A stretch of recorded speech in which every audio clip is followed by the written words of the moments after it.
Hello everyone, welcome to our new video. আজকে আমরা ইংরেজির একটি গুরুত্বপূর্ণ বিষয় শিখতে চলেছি, সেটি হচ্ছে পার্টস অফ স্পিচ। প্রথমেই আসি, পার্টস অফ স্পিচ কাকে বলে। বাক্যের অন্তর্গত প্রত্যেকটি অর্থবোধক শব্দকেই এক একটি পার্টস অফ স্পিচ বলে।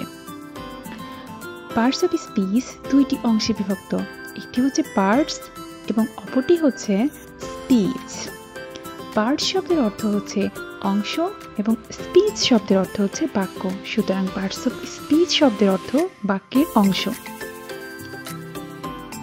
এবার আসি একটি এক্সাম্পলে। সালমান যে small boy but he is very intelligent. বাক্যটিতে Salman is a small boy but he is very intelligent প্রত্যেকটি এক একটি পার্টস অফ স্পিচ। এবার দেখে নেওয়া যাক পার্টস অফ স্পিচ কত প্রকার ও কি কি।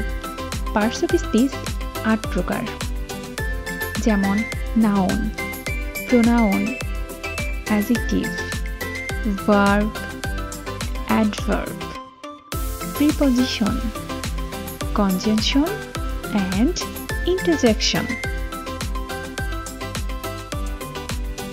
নাউন যে ওয়ার্ড দ্বারা কোনো কিছু নাম বোঝায় তাকেই নাউন বলে, যেমন বয়, গার্ল, চেয়ার এবং টেবিল।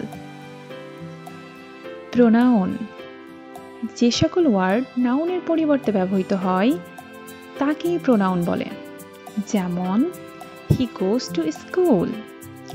এইখানে হি প্রোনাউন, কারণ এটি নাউনের পরিবর্তে ব্যবহৃত হয়েছে। She is jumping. এইখানে শি একটি প্রোনাউন, কারণ এটি নাউনের পরিবর্তে ব্যবহৃত হয়েছে। আজকের মতো এখানেই শেষ করছি। দেখা হবে পরবর্তী ক্লাসে। সবাই ভালো থাকবেন, সুস্থ থাকবেন এবং অবশ্যই ভিডিওটি লাইক করুন, আমাদের চ্যানেলটিকে সাবস্ক্রাইব করুন এবং সবার আগে ভিডিও পেতে পাশে থাকা বেল আইকনটি প্রেস করুন। ধন্যবাদ সবাইকে।